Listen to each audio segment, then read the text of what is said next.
Why tó fi dark nílé?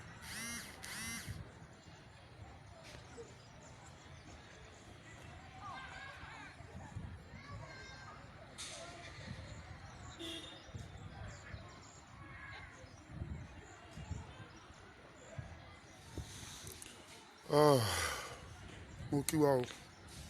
I don't know why the reason to fi dark bí eléyìí, but I think I will still be able to manage to do this. For some reason, I will not be able to sing the national anthem for Odùduwà Nation. Kì í ṣe pé mi ò fẹ́ kọ́ o, ṣùgbọ́n àwọn material ni ò tí pé. So mo kí gbogbo ẹ̀yin tí ẹ̀ ń gbọ́ mi lọ́wọ́lọ́wọ́. Mo kí wa nílé, mo kí wa lóko, mo kí gbogbo ọmọdé, mo kí àgbàlagbà, mo kí ọkùnrin, mo kí obìnrin. I'm just trying to get the number because I want everybody to contribute today, so that kí n lè fi number síbẹ̀. When it is time, I will open the line for everybody to contribute.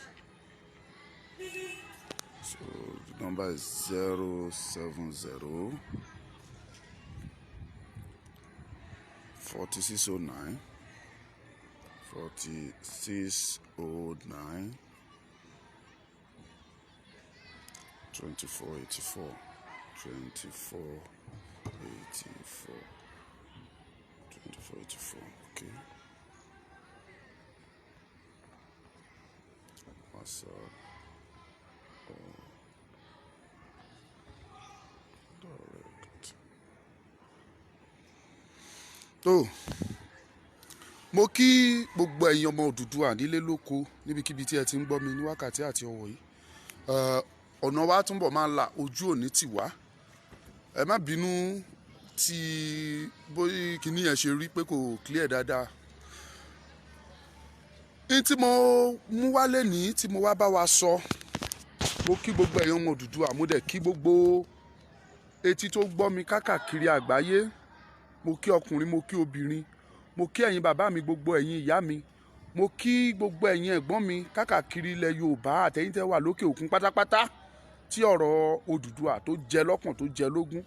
Nígbàkigbà tí mo bá ń gbúròó yín, inú mi á máa dùn, ọkàn mi á máa balẹ̀ wípé àwa ní orílẹ̀-èdè kan tó ṣe é yangàn. Mo kí gbogbo yín, mo kí gbogbo Yorùbá World Congress. Ẹ má bínú sí mi. Mo kí gbogbo Yorùbá World Congress Island Chapter TV. Mo kí gbogbo yín pátápátá, bẹ̀rẹ̀ látọ̀dọ̀ màmá mi Ayọ̀ Brown, ìyá mi Gold Olúrántí Dàda, àwọn tí ẹ̀ ń ṣe anniversary tí wọ́n ṣe anniversary yẹn lọ́wọ́. Mo kí gbogbo yín pátápátá. Bàbá mi Chief Bọ́ládé, mo kí yín. Mo kí gbogbo ẹ̀yin ọmọ Yorùbá tó wà lókè òkun. Ọláyọmí Kóìkí, Gbẹ̀du Ire, mo kí AY Citizen, mo kí Erelu Àbíkẹ́ Adé, mo kí gbogbo yín pátápátá. Ìdí tí mo ṣe wá sórí afẹ́fẹ́ lónìí, òun ni láti sọ fún gbogbo àwa ọmọ Odùduwà pátápátá tí a ti wọnú ìjàngbara yìí pé a gbọ́dọ̀ bọ́ wípé kò gbọ́dọ̀ rẹ̀ wá. Mo rí àwọn àpẹẹrẹ kọ̀ọ̀kan tí àwọn èèyàn wa ń mú jáde. Wọ́n fẹ́ máa dá ìbẹ̀rù sọ́kàn àwọn ènìyàn wa. Mo wá fi àsìkò yìí ń rọ̀ wá, mo fi ń bẹ̀ wá pé a gbọ́dọ̀ bẹ̀rù, a gbọ́dọ̀ ṣojo. No going back. We have embarked on the journey and there is no going back. A lè padà sẹ́yìn níbi tí ọ̀rọ̀ dé dúró ń sìn. Gbogbo wa pátápátá la gbọ́dọ̀ di àmùrè gírígírí. And you will permit me at this moment to speak about what happens, about the message sent out by the Erelu Àbíkẹ́ Adé táwọn receive. Mo gba oríṣiríṣi calls about it. Wípé haba, kí ló dé, kí ló ṣẹlẹ̀? Kí ló dé, kí ló ṣẹlẹ̀? Really, we are not against Yoruba people were peaceful people. We found it difficult to kill. We are not a people like that. Ṣùgbọ́n ó jẹ́ nǹkan tó ń bani lọ́kàn jẹ́ pé kán máa lù wá, kán máa gé wa lórí, kán máa pa wá, kán dẹ̀ sọ fún wa pé we should not talk.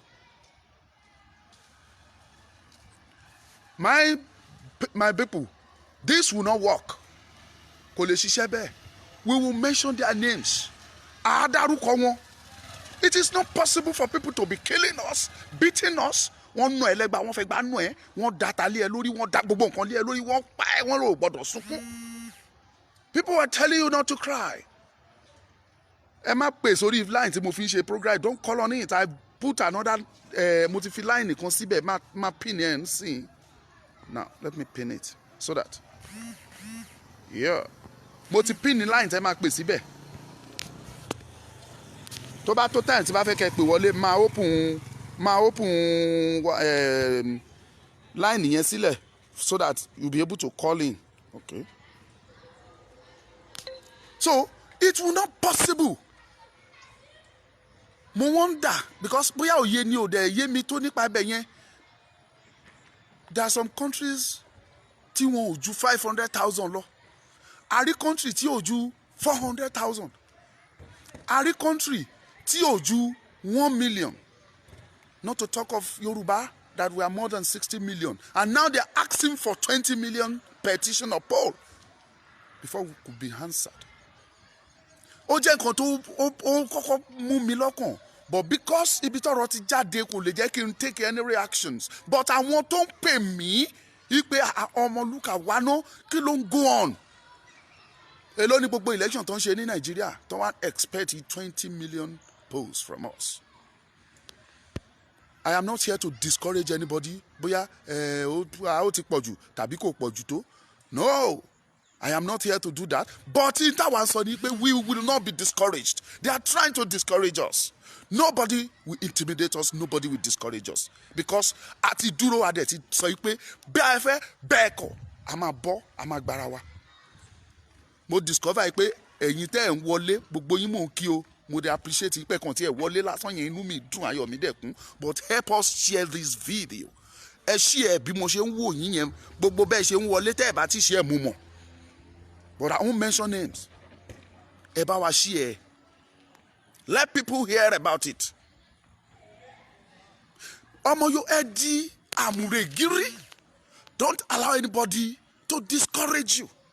Ẹ rí àwọn oríṣiríṣi fídíò tó ń jáde. Àwọn kan sọ pé rally tá a fẹ́ ṣe that people should not participate. Àwọn kan ṣe oríṣiríṣi fídíò. Àwọn ọmọ àlè Yorùbá nìyẹn. Àwọn ọmọ àlè àbí ìpàbẹ́ ọmọ. Anybody tó bá against pé Yorùbá ò ní dá dúró, pé a ní bọ́, pé we are not ready for it to be a nation. Ẹ ti ríru ẹ ti mọ̀ pé ọmọ àlè ni wọ́n. Ẹ ti mọ̀ pé ọmọ àlè paraku ni irú ènìyàn bẹ́ẹ̀. Because ohun tó ṣe kókó ní gbogbo ojú rí ni. Ní tí gbogbo wa mọ̀ ní tétí wa ń gbọ́ tójú wa ń rí. Mo ń wo message kan tó jáde láti àná. It is maybe yesterday or day before yesterday. 3 days ago. It seems wọ́n sọ fún wa nínú ẹ̀ wípé Yorùbá o Nigeria as a whole pé wọ́n ti jẹ gbèsè 31 trillion naira. Ọjọ́ wo náà fẹ́ san tán? Èló ni budget yín lọ́dún? Tẹ́ fẹ́ san gbèsè 31 trillion. Kí ni budget yín? Tẹ́ fẹ́ san gbèsè 31 trillion in Nigeria. It's a pity. Wípé àwọn kan ṣe believe because ẹ ń jẹ ẹmu ẹ yó inú yín dùn you were able to feed yourself 3 times a day. Ẹ ṣe ro àwọn tí wọn ò tiẹ̀ ní opportunity láti ní 200 naira tán lè fi jẹun. 200 naira. I am not for me sí ní àwọn tó ń ṣe charity. If not, àwa súnmọ́ àwọn tí yà ń jẹ gidi gan. Ẹ bá máa fi fídíò hàn yín lóríṣiríṣi kẹ́ máa wo ìyà tó ń jẹ àwọn èèyàn. I am not for that because oríṣiríṣi kọ́ọ̀lù Olúwa máa gba ìtẹ́yàn tí ẹ̀dí wá fi ní ìsinmi mọ́ so that èèyàn ò ní lè ní deviate kúrò níbi tá à ń lọ. Ìyà ń jẹ àwọn èèyàn nígboro and you people believe pé kò tí ì yẹ kí Yorùbá dá dúró. Yorùbá mo pàdé ẹnìkan lánàá sọ fún mi ó ní Mr. Man don't drum for war. mi ò blame ẹ̀ but mo sọ statement kan fún inú wa bí ó dìde ó lóun fẹ́ lù mí mo ní you don't do that my brother. You are telling me that I should not drum for war. I don't pray for war. Yes, true. Mi ìgbàdúrà pé kógun ṣẹlẹ̀ but nígbà tí Fúlàní bá wọnú ilé ẹ tán bá gé orí ìyàwó ẹ tán gé orí ọmọ ẹ tán pa gbogbo wọn sí ìṣojú tiẹ̀ tán wá fi wọ́lẹ̀ ní dánfó tán ò pàwọ́ wọn á fi wọ́n á ṣàánú ìwọ tó ṣe wá bẹ̀rẹ̀ ní square one ìgbà ẹni wa wá mọ̀ pé bóyá Yorùbá tó lọ tàbí wọn ò tó lọ. Ó ní wáyé tí mo fi sọ bẹ́ẹ̀ that is the ó lè bí ẹ nínú ó lè korò létí ẹ ṣùgbọ́n it is bitter truth. What are we talking? Àwa ń sọ̀rọ̀ pé ká bọ́ nínú ìyà ká bọ́ nínú ẹ̀gbin àmọ́ ẹnìkan tún sọ náà you know people do call me mò ń gbà kọ́ títí wọ òru ọ̀gànjọ́ ni I don't sleep sometimes. Ó ní gbogbo nǹkan tó ṣe ó ní is the end time kí ni kan mo ní of course yes. In tó yẹ ká ti ṣe látọdún tó ti pẹ́ in tó yẹ káwọn bàbá ńlá wa ṣe látọdún tó ti pẹ́ tán ti fail tí wọn ò ṣe òun làwa fẹ́ take care táwa náà bá fail tá a ṣe in the you know ní 1914 tó ti yẹ kí Nàìjíríà sọ pé rárá a ṣe opportunity kan nìyẹn wọ́n lose ẹ̀. Share this video please. Wọ́n lose opportunity yẹn 1914 ó tún di 2014. No, even before 2014, 1967, another opportunity tún jáde. Àwọn babaláwa tún fail to take step. Ẹ mọ iye ọdún tó jẹ́ to now, 1967 to date. Ẹ mọ iye ọdún tó tó. 2014 is another opportunity fún àwọn tó tún yẹ kó dìde tí wọ́n kọ̀ tí wọ́n ò dìde. But now, aláàfẹ́ bọ́ ẹ̀yin kan sọ yí pé kọ́ má dá wa lóhùn pé Yorùbá àti ìrẹ́dì láti bọ́ pé àti ìṣetán láti gbòmìnira kò ní dá fẹ́nikẹ́ni tó bá ń sọ irú ẹ̀ kò ní dá fẹ́nikẹ́ni tó bá ń sọ irú ẹ̀ pé Yorùbá ò tí ìrẹ́dì láti gbòmìnira. Who tell you that? Pé àrẹ́dì láti gbòmìnira ṣó dìgbà tán bá pa wá tán ni ṣó dìgbà tí gbogbo wa pátápátá tá a bá ń fi ẹ̀bà tá a fi ń run omi sẹ́nu kẹ́ tó mọ̀ yìí pé ilé tó lọ ni. À ń sọ̀rọ̀ 31 trillion naira. Do you think we are talking of billion or million? Ẹ mọye million tó wà nù billion. Ẹ mọye billion tó wà nù trillion. And àwa ń sọ̀rọ̀ yìí pé wọ́n ti tà wá wọ́n ti fi wá yá owó tán ẹ̀yin ń sọ̀rọ̀ yìí pé kò tí ì yẹ ká lọ yìí pé kò tí ì ṣe ẹ fẹ́ máa discourage àwọn èèyàn. Ẹ jẹ́ ká lọ ronú wa dáadáa ọmọ Yorùbá ká ronú ká di àmúre wa gírígírí ká sọ pé no going back we must be free. We must be free. Mo máa fi àyè sílẹ̀ any moment from now fáwọn tó bá fẹ́ pè wọlé kan pè sí WhatsApp number tí mo pin síbẹ̀ yẹn. Let me confirm the number again if it is correct so that to avoid 070-4609-2484. So it's correct. Okay. Mo wá discover pé ọ̀pọ̀lọpọ̀ àwọn àríjẹ nídìí ìbàjẹ́ àríjẹ nídìí ìmọ̀dàrú àwọn kan wá kóra wọn jọ wọ́n wá ń pariwo pé it's a lie pé kán má da Yorùbá ló àwọn kan tiẹ̀ lọ ń ṣe rally so àwọn kan wá fẹ́ wá discourage don't be discouraged mo lè ṣe kírú ẹ̀ má sí i. Níṣẹ́ ni kò tí ì sí àwọn àgbààgbà tẹ́mi tọ̀ lọ tí mo béèrè ọ̀rọ̀ lọ́wọ́ wọn tí wọ́n ò sọ mọ́rọ̀ wípé kí ni wípé only 15% ló máa ń ṣe ìlú 15% kì í ṣe gbogbo ẹ lè expect kí gbogbo Yorùbá dẹ̀ agree once pé a fẹ́ lọ no ńgbà táwọn bá ja ìjà yẹn tá a bá gba òmìnira yẹn tán àwọn gan lájẹ ìgbádùn ẹ̀ jù bọ́lọ́run ṣe kọ́ ni àwọn tó jìjà ilẹ̀ Ísírẹ́lì àwọn tó dìídì fi orí la ikú kọjá where are they? Ọ̀pọ̀lọpọ̀ wọn gan òdélẹ̀ lérí yẹn wọ́n kú dà sọ́nà ni. But èmi á délẹ̀ lérí yẹn ń tèmi ṣá o. O kò lè fi kọ́mẹ̀ntì ẹ̀ síbẹ̀ pé wà á délẹ̀ lérí yẹn. Èmi á dé ilẹ̀ ìlérí Odùduwà nation tuntun tó máa dàbí America in the next 10 years. Don't tell me it's not possible. It is possible. It is possible. It is a matter of determination. Ìta bá sọ pé a fẹ́ la máa ṣe ìpínlẹ̀ ló ṣe kókó and that is why we are suffering now in this country called Nigeria because the foundation is faulty. Share this message. Please.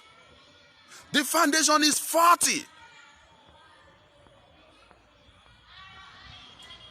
Àti nǹkan tó yẹ ká ṣe àti mú gbogbo ẹ̀ àti filẹ̀. Àwọn bàbá wa fail, àwa náà wá ń plan pa àwa náà fẹ́ fail. Tá a bá fail, àwọn ọmọ wa ò ní forgive wa. Because we have the greatest opportunity now, even more than eléyìí táwọn bàbá ńlá wa ìgbà yẹn ní. We have it. Àwa jókòó akọwọ́ gbéra. You expect God to come and deliver you. Never. It's not possible. It's not possible. Mama mi focus Nigeria mokinyi. Ya mi ade to ewa to go. You are always welcome, ma. Thank you. Ayo Ade, I appreciate you. But this is not the time to jubilate or to rejoice. I don't bloody care. Gbogbo threat tí mo receive bo oríṣiríṣi tẹ́ ẹ ṣe yẹn kò kàn ayé kò kàn mí. Kò kàn mí. Millions of Yoruba will fight for this cause and will achieve it. I don't care. I don't mi ẹ̀rù ò bà mí. Ẹ má jẹ́ àyà mi tèmi ò já. No going back. Kò sí ní tó jẹ́ bẹ́ẹ̀ pé àní match pa àní ja ìjà yìí à ń jà. A dẹ̀ máa jáyè ni. A máa jà lájàyè ni. The line is open. Please, if you want to call, you are free to call. 070. That is Nigerian number. New 07046092484. Either direct or indirect. WhatsApp. Okay, be direct. So I will the back with me. Don't know if the okay, let me Wi-Fi. Let me just try if this will work.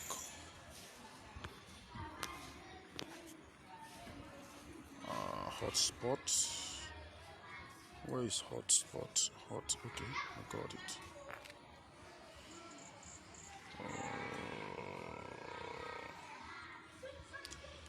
So you are free to call. The number is available. So ẹ jẹ́ ká encourage ara wa pé ká má discourage ara wa. To me, either 20 million petitions or poll or whatever number or any other thing tó ń bá sọ. We are peaceful people in Yoruba land. Nígbà tí àwọn other tribe or let me call it ethnic group in Nigeria or that nation of Nigeria táwọn bá feel láti pààyàn at ease Yorùbá máa ń ṣe àánú ni. Mo ti sọ mọ́ fídíò mi rí ẹnìkan tó fi àdá gbé mi tó gbé àdá lé mi lọ́rùn gbàgà tó fẹ́ gé ọrùn mi sọnù. Mo dẹ̀ igi dẹ̀ wà lọ́wọ́ mi mo dẹ̀ ń wò. Mo show sympathy pé tí bá lagi mọ́ lórí ó lè kú. Ó dẹ̀ gbé àdá lé mi lọ́rùn gbàs Ọlọ́run ló dé orí mi ò ní jábọ́. That is Yoruba for you. Àánú máa ń ṣe wá láti pààyàn. I believe it. We can't do it just like that. But when it comes to war, we will kill. Ẹ má jẹ́ kó rọ̀ mí scare yín, ẹ má jẹ́ kó bá yín lẹ́rù, don't be scared at all. Ìpè mo sọ̀rọ̀ kill. I hate war because mo mọ ohun tó ń ṣẹlẹ̀ when we are talking of war. Even though I was not born then, nígbà tí wọ́n jà ogun 1960 or even 1983, nígbà tí wọ́n jà I was still a small boy. I don't know what is happening. Ogun tó ń jà ní Ondo State ní 1983 mi ò tí ì mọ much, mo sì kéré gan. So therefore, mo gbọ́ ìtàn, mo dẹ̀ mọ nǹkan tó ń pè ní pé we are talking of war. Mo mọ nǹkan tó máa mú dé. Ṣùgbọ́n síbẹ̀síbẹ̀, in a war if you don't kill you will be killed. That is what they call war. Tọ́n bá gbéjà wá, àgbè kojú wọn. Share this message. Tọ́n bá gbé ogun wá, àgbè kojú wọn. Because there is no going back. We are going back to our own nation. We were never won before. Kì í ṣe kan, ọ̀tọ̀ọ̀tọ̀ ni wá. Ọ̀tọ̀ọ̀tọ̀ ni wá. Ṣùgbọ́n bàtà dẹ̀ ti papọ̀ tipá ti kùkù. A dẹ̀ sọ pé do amalgamation tẹ́ ẹ ṣe o. Ó ti end ní 2014. I remember in that 2014 or 2013 precisely. Àwọn Amẹ́ríkà ti sọ jáde pé Nigeria may possibly divide in the year 2015. 2015 kọjá àlọ. Wọ́n gbé Buhari wá. And ever since then, we have been facing hell in this country. We have been facing hell. Oh, say pity. I don't know what happens to this video. In tá ń kojú, ìbànújẹ́ ńlá ló jẹ́ fún gbogbo èèyàn. a dẹ̀ ń sọ̀rọ̀ àwọn kan wá jókòó síbi kan wọ́n ní ẹ má dá wọn lóhùn o, Yorùbá ò tí ì tó o, we are not ripe for independence, we cannot go. Àwọn kan tí ẹ sọ fún wa pé we stand for Yorùbá unity. To hell with you all. Tó bá sọ pé wọ́n Nàìjíríà, ẹni tó bá sọ pé wọ́n Nàìjíríà, to hell with you níbikíbi tó bá wà. Ó dàbí ọ̀rọ̀ Nàìjíríà, ó dàbí ewúrẹ́ àti kìnìún tó ń kó papọ̀ sọ́nà kan ni. Kí lẹ fi ìpò máa ṣẹlẹ̀? Kìnìún á pa ewúrẹ́ jẹ, ẹ kó kìnìún àti ewúrẹ́ ẹ kó wọn papọ̀ sínú yàrá kan, ẹ tilẹ̀kùn mọ́ wọn, ẹnìkan jọ máa ṣọ̀rẹ́. Is it possible? So onígbà tán bá fi wá panu tán fi wá ṣe refreshment tán kẹ́ tó mọ̀ pé nǹkan bàjẹ́. Ọmọ Yorùbá ẹ dìde, ẹ jí ẹ má sùn. Ọmọ Yorùbá ẹ jí ẹ má sùn. Don't be discouraged. I have been discouraged. People discourage me, but èmi ti ẹ má bínú òyìnbó tèmi, èmi ò gbé òbó, mo kàn ń gbìyànjú ni o. Mi kàwé bí àwọn tó sọ ti ní o. Èmi ò gbé òyìnbó, ẹ má bínú òyìnbó. Bóyá mo ń sọ present sí past kò kan yé o. Òyìnbó ò ṣèdè mi o, Yorùbá lè mi, ọmọ Yorùbá ni mi dẹ̀ dé lóyìnbó rí. So I'm less concerned about that. All I have to say is just listen to the word. Listen to the word, the message. Mo fẹ́ kẹ́ gbọ́ nìyẹn. So therefore, ẹ má jẹ́ kẹ́nikẹ́ni kó discourage yín pé wọ́n á mú ẹ, wọ́n bá mú ẹ ó parí, ó ṣe é oríṣiríṣi ọ̀dọ̀ náà ń gbà. But ẹ di àmúre yín gírígírí, ọmọ akin ò gbọ́dọ̀ ṣojo. We will leave this country no matter what. To hell with one Nigeria. Kí ló ń jẹ́ one Nigeria? Ẹ má wà discourage. But mo wá fẹ́ bẹ̀ yín lẹ́bẹ̀ kan. Petition yẹn we will continue to sign it. Mo ti print more than 10,000 síta. Mo ti kó lọ sí Èkó, kó sí Ogun State, kó sí Ìbàdàn. Inú mi sì ń dùn. I will print more. A máa continue la ẹni tí ò bá ní opportunity láti lè sign yẹn online, a ṣètò lọ́wọ́. Kò ní rẹ̀ mí. I'm going to get some people together with me. I will go from one village to another. A máa jáde. Bó kan pé ká wówó ká sanwó fún wọn, àwọn tó jáde, oh my goodness. Ẹ wá sí ìgboro kẹ́ wá wo ìyà tó ń jẹ àwọn èèyàn. Graduates tó ń jà fitafita kan lè ríṣẹ́ 10,000 naira ṣe. 10,000 naira. Graduate, masters holder tó ń jà fitafita káwọn lè ríṣẹ́ 10,000 naira kan lè ríṣẹ́. I pity some of our youth that still believe that Nigeria must be one. Ẹ kú sínú ìṣẹ́ ni. Ẹ kú sínú òṣì ni. Ẹ kú sínú ìyà ni. Nobody will discourage me. Èmi o, ọmọ níyì o. Nobody will discourage me. Why? Àwa dẹ̀ ń sọ fún yín. Àwa ń sọ fún ẹ̀yin. Ẹ̀yin dẹ̀ ń gbé ọ̀rọ̀ ẹ̀ ń twist ẹ̀ in a different way. Ẹ sign petition and nothing will stop us. We will continue to sign it. Ó pé 20 million, kò pé 20 million, we will sign it. Oye tá a bá ṣe la máa ṣe. Petition mélòó ni Eritrea kọ tó fi kúrò lára Ethiopia? Mélòó ni Slovenia? Ẹ má pè sórí line tí mò ń lò yìí o. Mo sọ fún yín o. Tẹ́ bá ti fẹ́ kó court, ẹ dákun o. And ẹ̀yin tẹ́ ti wà nílé ẹjọ́ mo bẹ̀ yín ni, ẹ bá wa share, let more people watch this video. Most especially àwọn youth wa.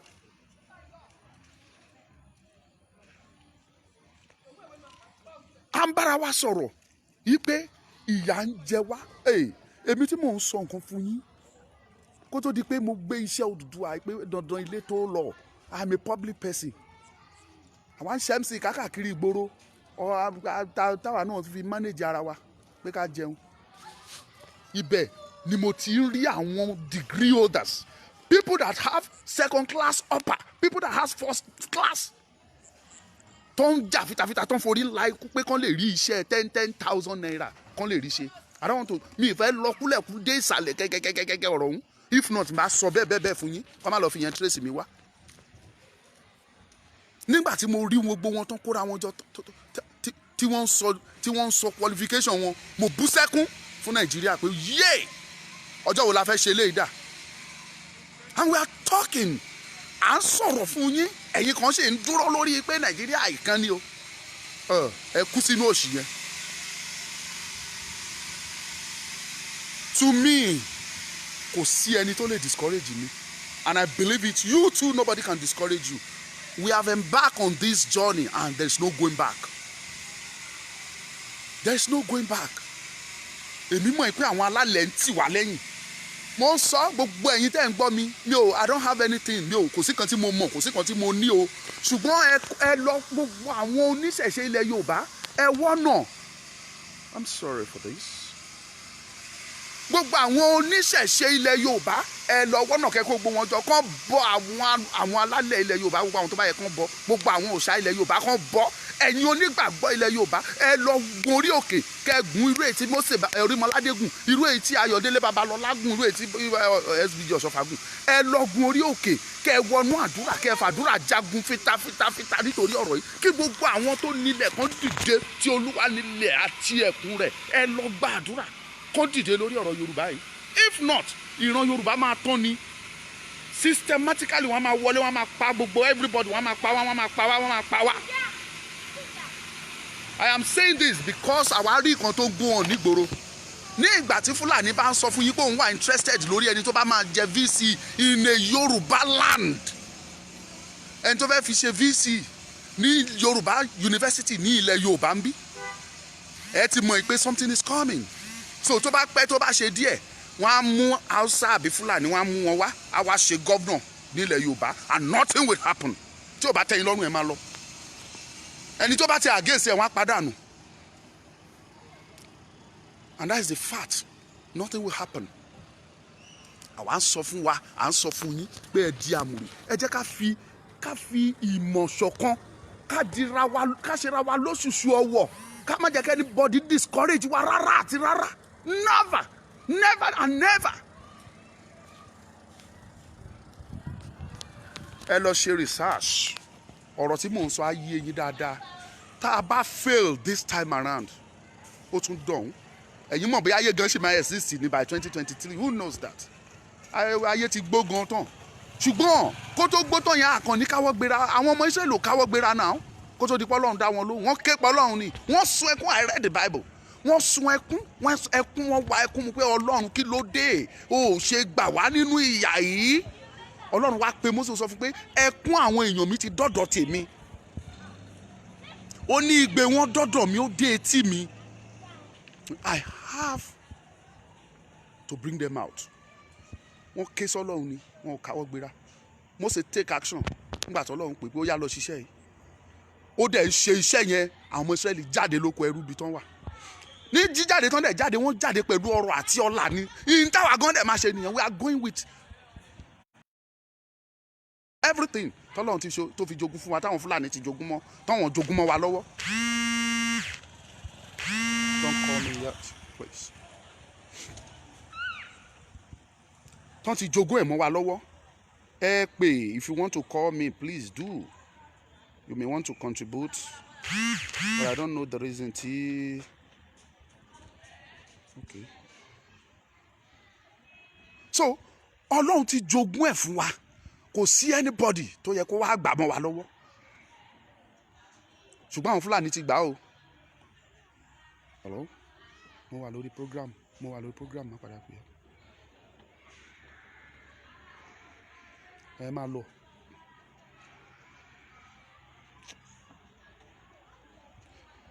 Ọlọ́run ti jogún ilẹ̀ yẹn fún àwa kò wá yẹ ká wá pàdánù ẹ̀ sọ́wọ́ àwọn tí òun tọ́lọ́run ò fi fún. Wọ́n jogún gbogbo ẹ̀ mọ́ wa lọ́wọ́. Waterways wa wọ́n ti take over ẹ̀. Mo sọ dáadáa àwọn nǹkan tí orílẹ̀-èdè ní tó fi ń ṣe ọlá tó fi ń jẹ́ great nation orílẹ̀-èdè ńlá mo ti sọ rí nínú fídíò mi. I'm still going to repeat it once but not today. Mo sọ nǹkan márùn-ún torílẹ̀-èdè fi ń jẹ́ orílẹ̀-èdè ńlá. Coastline, population, homogeneities, mineral resources, human resources. Márùn-ún ni mo ti sọ fún yín. If a nation can have these 5 qualities, I can bet it with you. A máa compete pẹ̀lú America ni. Gbogbo ẹ̀ làwọn America ní tó fi ń ṣe orílẹ̀-èdè ńlá. Share this video please. Ẹ̀yin wá jókòó.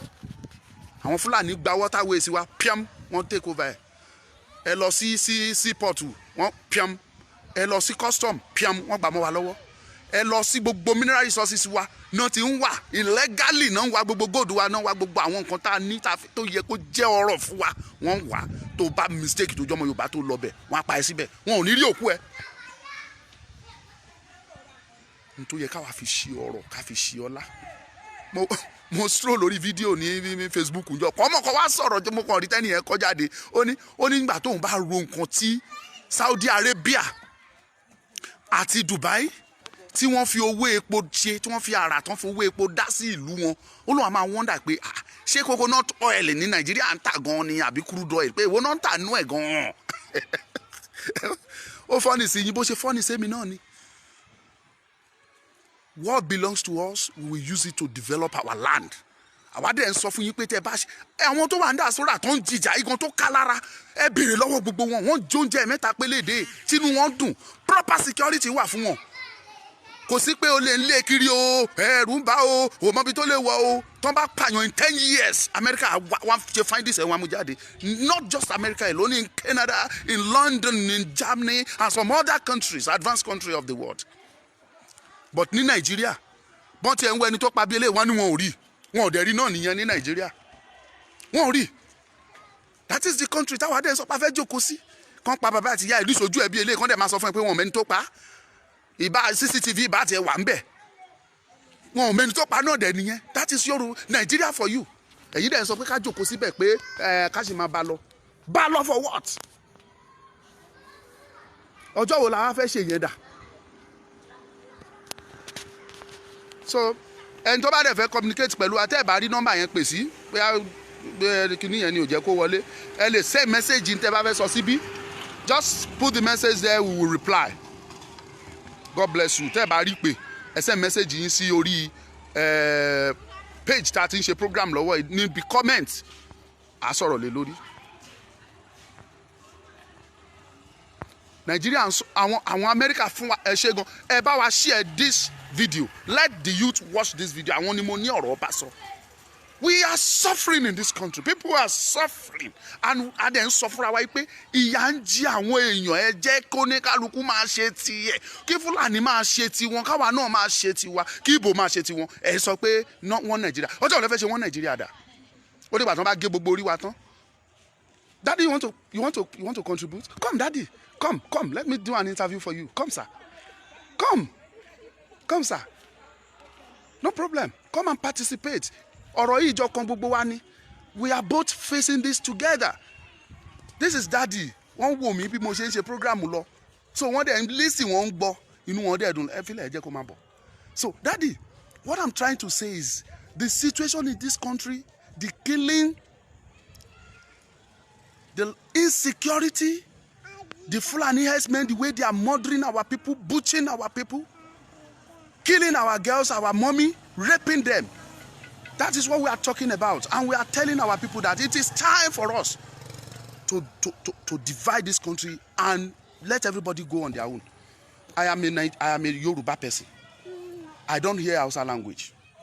I don't hear Igbo language. And they call us a nation. Do you think it's possible? Then what do you see about this? Killing, not this raping of the Fulanis. Please, sir. In fact, it's terrible since I was born. I never witnessed this kind of situation in my life. Killing people face to face. And nobody can come out to say you kill. For example, they killed some Christians a few weeks ago. And merely they killed those Christians. Buhari even opened his mouth say he don't know that they killed them, that in a farmland. Who can believe that in the situation of this kind of country? The Nigeria now is facing blood in everywhere. Round up, sir. I'm coming. I did my house. Okay.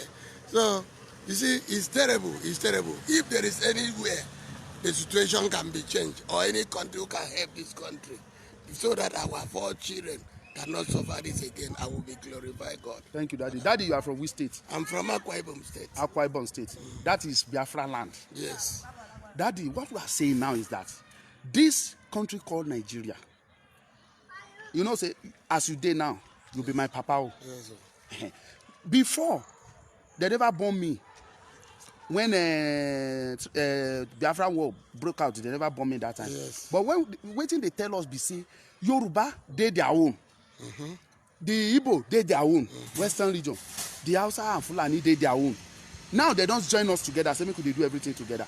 But all the resources where they share for this country, where they go, they share for Abuja. Now for this place that they take and they go.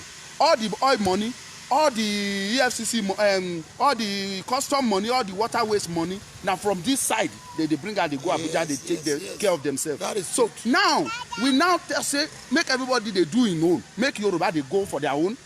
Make Igbo they go on their own. And also make them stay on their own. What do you say about this, sir? If this can happen, the whole country will be safe. We even saw yesterday, Sebi Jonathan do one program. Say, may they come check resources. When we do that thing finish, they say, may they implement it, Hausa people no agree. Let me tell you now, if they say, Hausa people is the people who get the oil, they should have destroyed the country now. Yes, we are there for cheating. Hello, my brother. They consider this so. For your house. Tó bá jẹ́ wípé ilẹ̀ Haúsá ní epo yẹn wà ní gbogbo epo tó ń fi sí táwọn believe pa wọn ná yìí tó bá jẹ́ bẹ́ẹ̀ ló wà ní wọ́n á ti pín Nàìjíríà. Share this video. Share this video. Make I come to your house. Because ìyà ń jẹ àwọn èèyàn Haúsá. Daddy, thank you. You are free to go, sir. Thank you, sir. Ìyà ó ń jẹ àwọn mẹ̀kúnnù nígboro. Mò ń sọ fún yín àwa súnmọ́ ìta dáadáa mọ ìyà tó ń jẹ àwọn èèyàn. Ẹ súnmọ́ mi kẹ́ wá wo itú tí àwọn èèyàn ń pa kẹ́ wá wo ìyà tó ń jẹ àwọn èèyàn. The way people are suffering. I'm coming there now.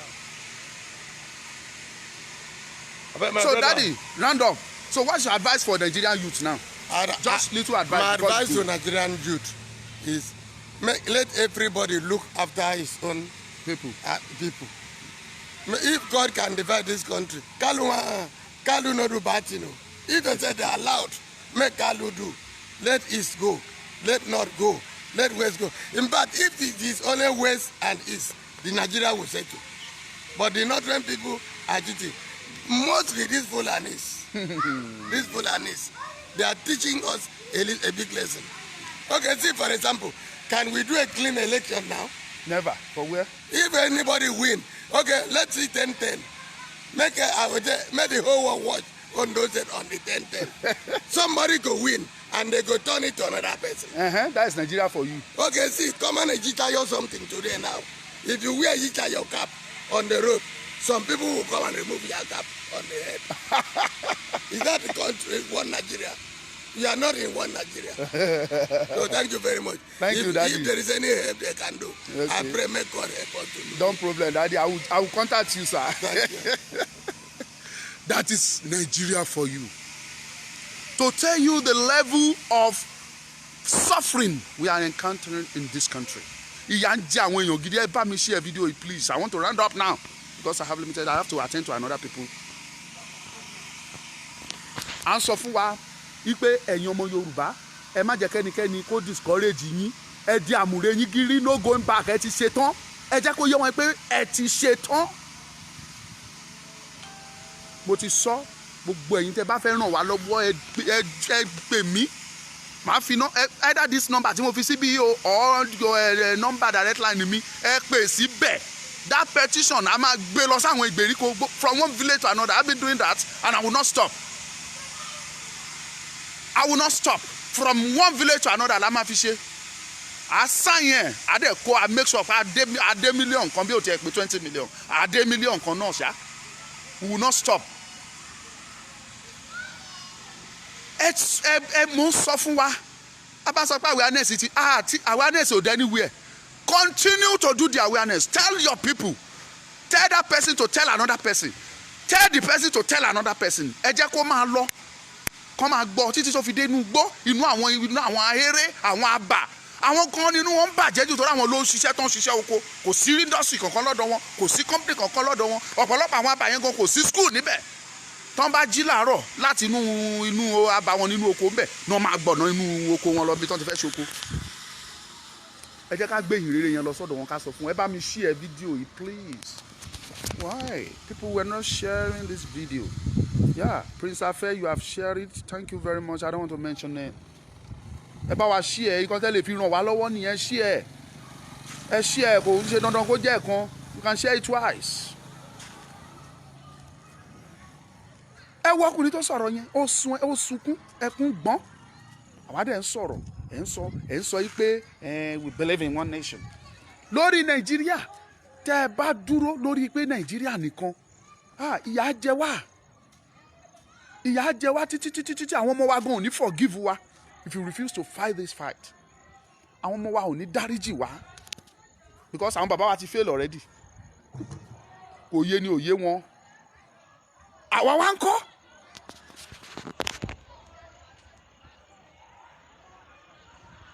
ẹ jẹ́ ká mo ti sọ ẹ̀yin tẹ́ bá jó níṣẹ̀ṣe ẹ dìde ẹ ta epo sórí Ògún ẹ bọ Ọbàtálá ẹ bọ Lákáayé ẹ bọ Ẹ̀là ẹ bọ Ṣànpọ̀nná ẹ bọ gbogbo àwọn irúnmọlẹ̀ 16 ẹ bọ odù Ifá 16 ẹ bọ gbogbo wọn pátápátá nítorí ọ̀rọ̀ Yorùbá ẹ̀yin ìmáàmù wa pátápátá ẹ hàn túrú tẹ́ bá mọ̀ hàn ẹ lọ hàn ẹ gbé Kùránì yín ẹ kà á ẹ gbàdúrà ẹ lo tẹ̀síbá ẹ fi gbogbo ẹ fi ṣàdúrà tó bá yẹ kẹ́ ẹ ṣe lórí ọ̀rọ̀ Yorùbá kọ́lọ́hún kó gbà wá ẹ̀yin tẹ́lẹ̀ jẹ́ Kìrìsìtẹ́nì ẹ gun orí òkè lọ ẹ gbàwẹ̀ tẹ́ bá lè gba oní 40 days bíi ti Jésù ẹ gbà á torí ọ̀rọ̀ Yorùbá we must be free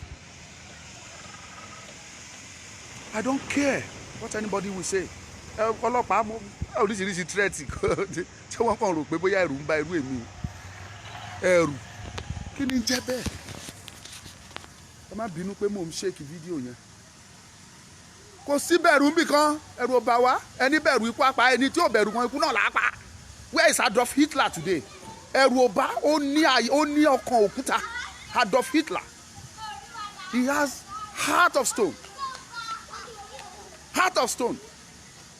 Adolf Hitler ó ní kò sọ Ọlọ́run tọ́lọ́run bá dẹ̀ wà ó lóun ní alájẹ́ pé òun ní gbàkejì ẹ̀ where is him today ikú náà ló pàpàpà he doesn't fear anybody síbẹ̀ ó kú so tó bá bẹ̀rù wá kú bó bẹ̀rù wá kú so why will I be scared of you Nigeria and threaten me for what get out. ẹ̀bẹ̀ tẹ́mi fẹ́ bẹ̀ gbogbo ẹ̀yin èèyàn wa tẹ́ ń wo fídíò yìí ni pé ẹ dìde ìrànlọ́wọ́ ẹ jẹ́ ká gbé ẹ̀yin tẹ́ ẹ lè bá wa ṣe iṣẹ́ yìí ẹ dìde kẹ́ ẹ help wa we will tell our people gbogbo some of our youth tó ń ṣẹ̀ṣẹ̀ tó ní yunifásitì tó ń ríṣẹ́ tó ń fẹsẹ̀ ń wọlé kiri à á pè wọ́n mọ́ra à á tìpù wọn àjọ bọ́ sínú àwọn abúlé wọ̀nyẹn à ń rìn from one village to another ká sọ fún wọn ó yá ẹ máa pín ìwé yìí fún wọn ẹ pín petition fún wọn ẹ explain fún wọn bó ṣe ń lọ àwa ọmọ Yorùbá làwa ní tẹ ojú àgbà mọ́lẹ̀ à lọ sọ́dọ̀ àwọn lọ́balọ́ba wọn à bá wọn sọ̀rọ̀ pé kábíyèsí o bó ṣe rí nìyí o kẹ má rò pé bóyá akàn déédéé wọ ìlú tá à ń pínwé táwọn èèyàn ń fìlì kẹ lọ rìpọ́ọ̀tù wa fáwọn ìjòyè àwọn DSS tàbí ọlọ́pàá débi tán ti wá ń gbé wa à lọ pay owó méjì sí wọn then we will continue and back on that work we will do it and that is an advice to all àwọn ọmọ Yorùbá tá wà nílẹ̀ Yorùbá tá la fẹ́ ṣiṣẹ́ yìí iṣẹ́ tá gbọ́dọ̀ ṣe nìyẹn let us take it that petition we will shame them it's not can they dictate pé after bá rí 20 million petition for what 20 million wo 20 million wo but we will shame you we will surprise you èní general advice ẹ mọ̀ pé mo máa mú ọ̀rọ̀ mi ní kélékélé ni ẹ̀yin journalist mò ń bọ̀ lórí yín next week lágbára Ọlọ́run mò ń bọ̀ lórí yín gbogbo ẹ̀yin journalist ilẹ̀ Yorùbá bẹ̀rẹ̀ látòrí Sowore o àtẹ̀yin tẹ́ wà ní channels àtẹ̀yin tẹ́ wà lé IT o ẹ̀yin tẹ́ wà ní gbogbo ẹ̀ orí yín ni mò ń bọ̀ ní next week ẹ gbádùn